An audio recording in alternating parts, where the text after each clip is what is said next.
Hello, everyone. Ostara blessings. It's Marla. Just thought I would touch base with you and share a couple things, a couple of my thoughts about this weekend. Of course, it's a big shift. We have the um, spring equinox or the fall equinox for some of you tomorrow. Today is Sunday the 19th that I'm recording this. And then we have that really powerful Aries new moon on the 21st.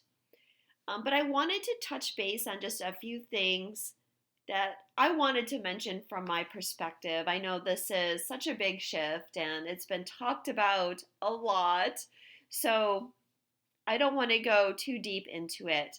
However, there's a couple things that I want to mention. So, this is the chart for today, March 19th. And the first thing I want to talk about is Pallas. Now, Pallas Athena is over here, and you can see that Pallas is conjunct the star Sirius in Cancer. So if you recall, in January, I posted a video, 2023 Sirius Shifts, and I said to watch for the times when the planets are transiting over Sirius, because that's when we're going to be getting energetic changes in our field that are coming in this year to help us with our ability to manifest things. So this is the first one that we're feeling. Now, Pallas Athena is just gone direct. She was retrograde. So this is something that is completing back from January when Pallas went over Sirius in the retrograde period. But what this energy is a recalibration of our third eye chakra specifically. And so you may be feeling like a lot of energy in your third eye. You may be having pressure there. You may be having headaches. You may be having sinus congestion. If there's some old, like stagnant energy that needs to be cleared out, or even something with your eyes. Of course, not anything serious. And if you're going through something serious, you want to have that checked out by a doctor. But what I'm trying to get at is you may be feeling like pressure on that third eye point and the things around that area as we get this recalibration. But this Syrian recalibration is important for us moving forward because it's awakening us more. When our third eye, it's our third eye that sees the higher perspective of things and can see different options, different perspectives on things. And so when we're talking about, um, merging back into one, for example, we need to be able to see different perspectives, not just different possibilities that we have, but also other people's perspectives. And we get that through our third eye chakra. So that's part of the awakening, a very important part, because this is actually bringing in the changes within our physical body to help us with this awakening shift that we're in. The other thing Pallas Athena does for us is helping us become our true, authentic self. It's like that strength.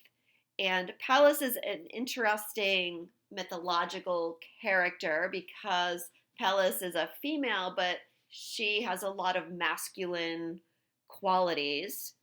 She's the goddess of war, for example, and she's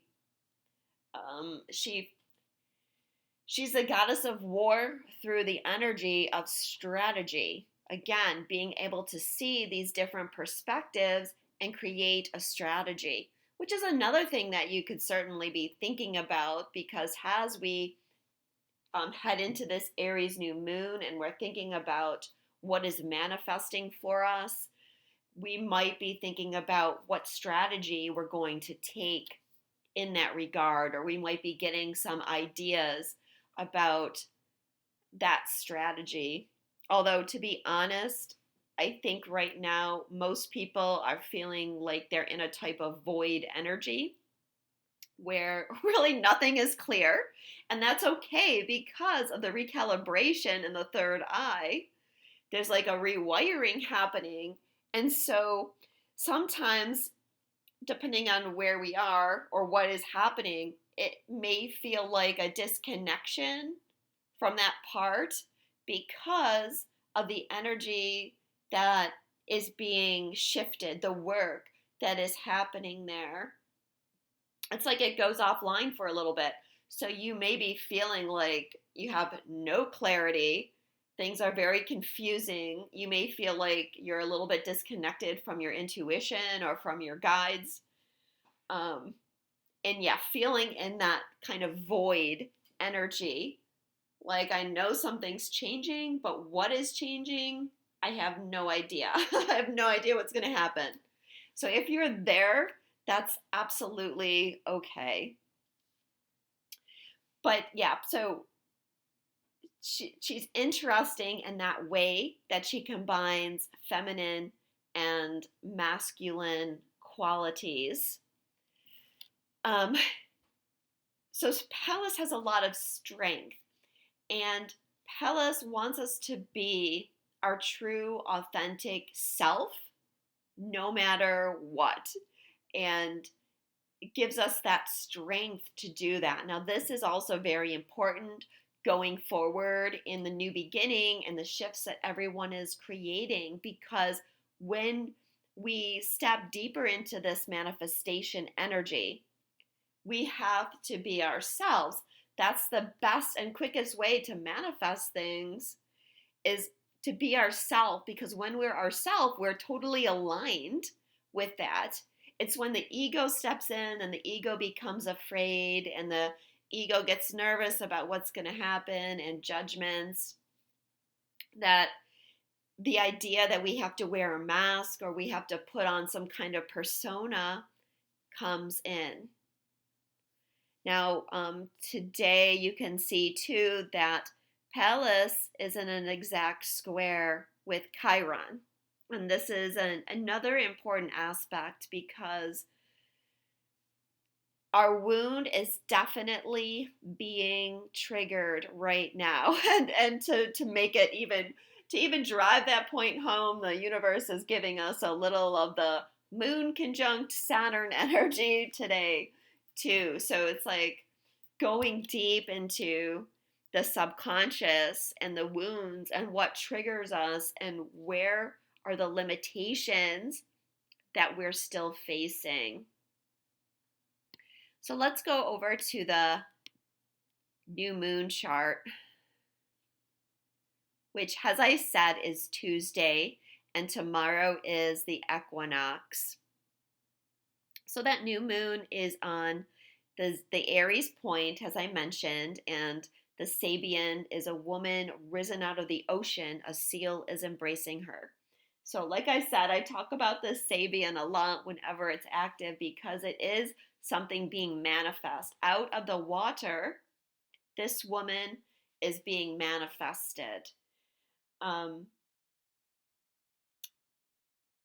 Some of the key words: cycles starting, beginnings, emergence into concrete manifestation, embracing and honoring the shadow, recognizing our animal side, shedding skins, transmutation, grounding one's energy, androgyny, love and its embrace, finding your feet and your voice, mermaids.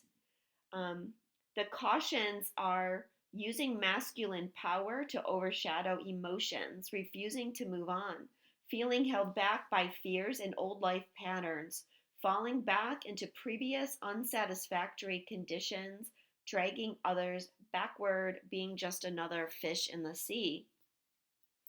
So, very interesting possibilities there. Definitely the cautions are cautions that we could be feeling right now, because we're in that void energy, and it's a bit like you've got to decide, are you going to take that step forward off the cliff, or are you going to step back into the safety of what you know?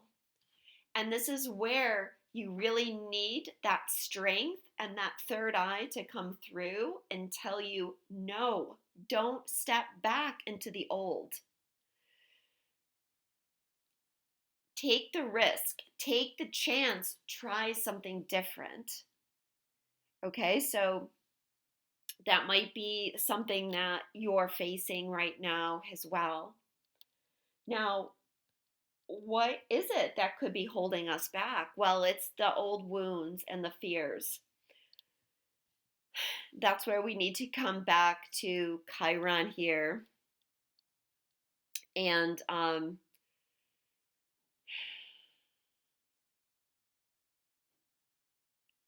as I said, Chiron and Pallas are in this square, which to me is echoing what I just said about the new moon.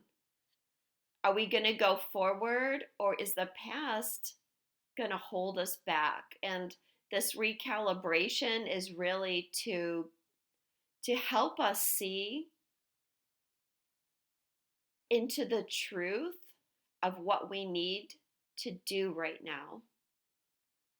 But the past is definitely echoing in some way, in a very multi-dimensional way, whether we're aware of that or not. I want to point out here the North Node too, because this is important about what I'm going to say for Chiron. We've got the North Node at 4 degrees Taurus, and Venus and Juno conjunct on the 5th degree. And actually on Ostara, the 20th, the equinox, Venus is in the exact conjunction with the North Node. So we know that this is about a new path forward in how we are going to love and partner with other people. Whether that's a romantic relationship, whether that's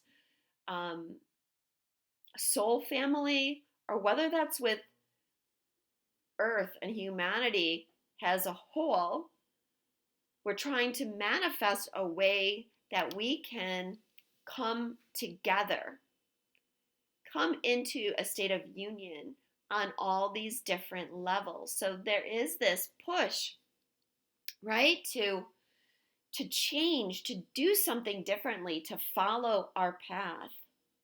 It's a very powerful signature. And I wanted to read you the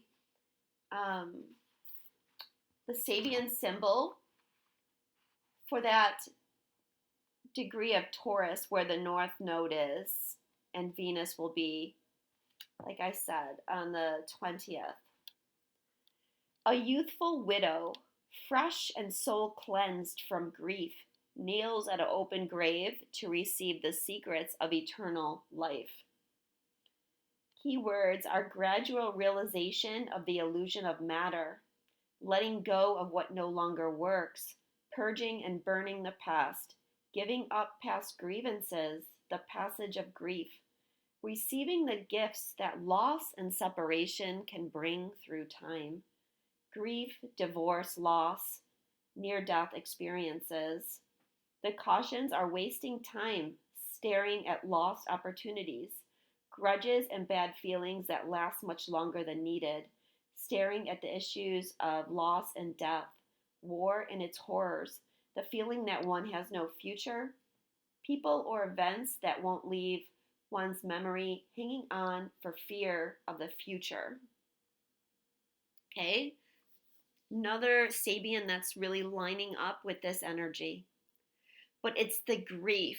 What we need to release is the grief, the multi-dimensional grief, or you could call it the existential grief that we face individually and collectively that keeps us in the mindset of separation. So, purging purging is pretty widespread right now. If you're feeling that, this is why we need to get this soul cleansing from this energy. One of the things that the Sabian mentions here, or that the author mentions in the key words, is war. War and its horrors. So this is something that I'm also feeling in the energy. So if that is something that's coming up for you, whether it's related to present day situations, whether it's related to thoughts that you're having about humanity's conflicts, whether it's your own past life experiences with war, this is part of the energy that we're clearing.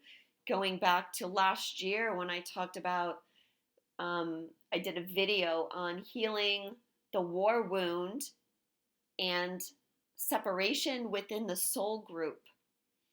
Okay, this is how we're going to come back together. In order to heal the war wound, we have to face the war wound. So that could be something that is coming up as well, even if it's just like you watched a movie recently that had to do with war and maybe it triggered you.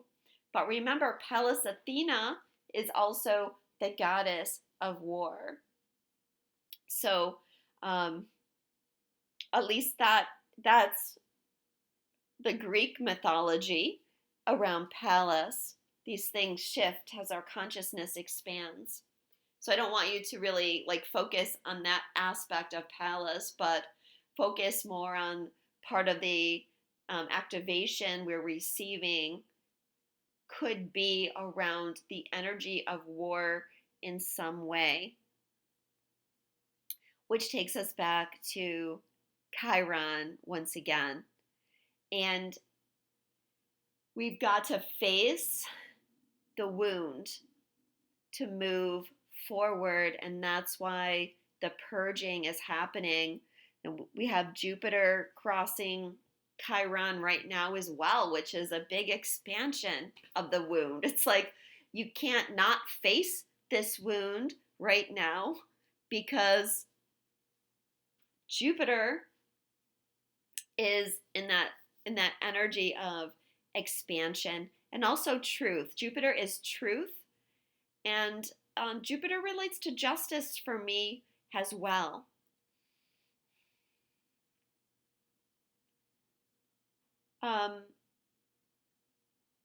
I want to read the Sabian for Chiron.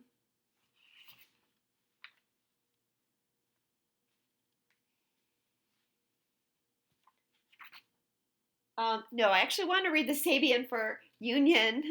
Sorry, Union is conjunct Chiron right now. They're still like a little less than 2 degrees apart. And so, again, this wound, besides Jupiter, we have Union on the other side, which is like how can we create union? How can we create unity? Or what is in this wound that we carry that is preventing us from union? Now, union is on that degree.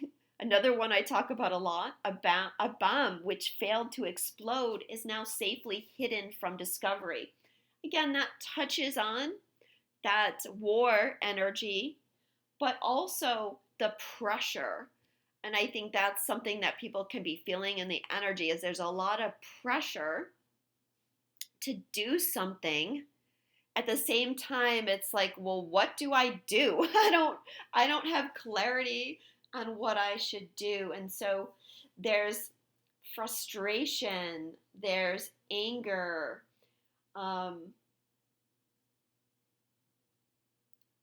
stress, repressed emotions could be coming up because that could be related to your wound. You can feel like you're in a pressure cooker. So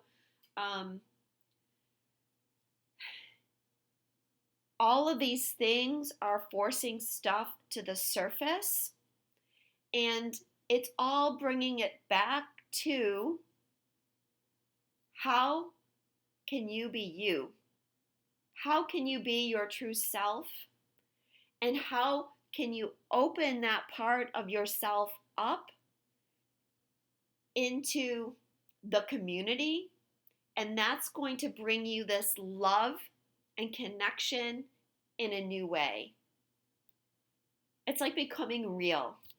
It's a time where we are becoming real with our mission and our hearts, sharing our perspective, right? A lot of people are getting ready to shift their mission in one way or another. If you've been on mission, something about that is growing and changing.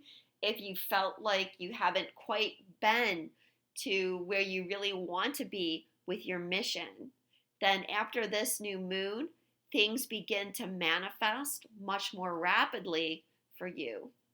I did a QHHT session this week, and I was speaking with this person's higher self about this shift, and they were saying that more people are ready to become the leaders.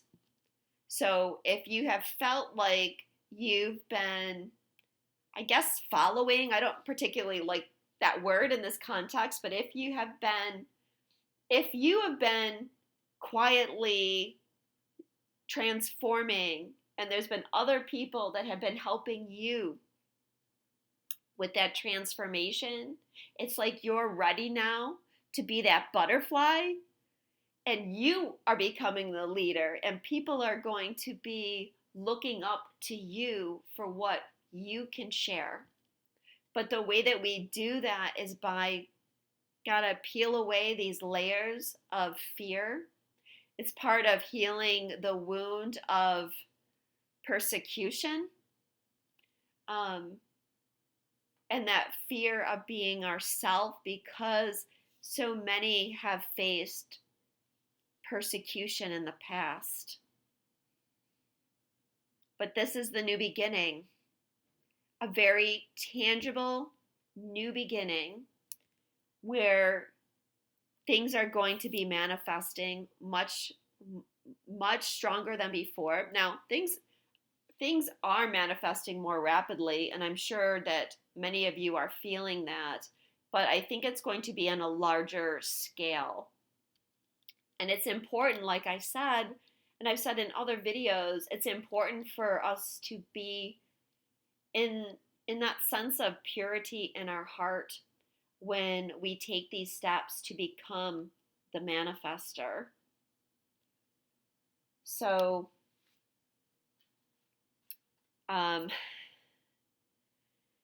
yeah, important shifts. So, just thinking, guys, sorry. I'm just thinking if there's anything else I want to say, but I think I covered it. So, yeah, a recalibration is happening. If you're feeling that, if you're feeling these changes, just hold tight. We probably have another week or two of maybe some strange energy, and then things will start to get much more clear. So thank you all. If you would like more information about me, or would you like to book a reading, my website is Twinstrology, and I will link that below. Sending you all a lot of love, and I'll speak to you again soon.